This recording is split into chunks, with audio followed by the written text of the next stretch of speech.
मरी माल्दैन, जाति पनि हुँदैन, फेरि पैसा पनि छैन। यो गाउँकोहरू पनि त्यस्तै छ। यसले त हेल्पै गर्दैन। यसलाई त मरिदिन्छ यसलाई त मारिदिन्छ। अहिले पानी पानी नभन् क्या अहिले। ए के गरेको बाउला जस्तो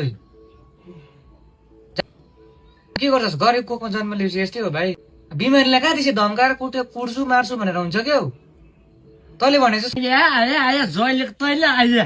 हामीले जति सक्दो बचाउनु कोसिस गरिरहेको छौँ त। अब यसलाई खाल्टा खनेर मार्नु मात्रै बाँकी छ। अब कुन जुनीको पाप भोग्नु पर्यो सानो सानोमा आमा बाउले भाइले दाजुलाई स्याहार्नु परिरहेको छ। ध्याट बाउला जस्तो बोलेर हुन्छ? मार्छु काट्छु भने त्यो बिमारी जाति हुन्छ? जसै पनि जाति त बनाउनु पर्यो नि। मान्छेले पत्याएन भनेर जे पाए त्यही भन्नु त्यसलाई बिमारीलाई। अस्ति भन्नु पर्दैन अन्त झ्याक्ने मान्छे मर्नु आँटिसक्यो। अन्त अस्ति नै हाम्रो पनि छ है कुनै संस्थाहरू सुनेको थियो सहयोगी हात भन्नु पर्दैन। अस्ति चाहिँ भन्नु छैन भाइ मर्नु आँटिसक्यो। अब दाजु बाँच्छ र भन्ने एउटा हात।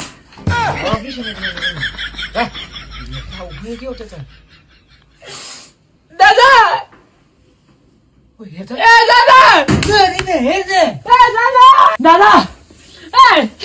दादा दादा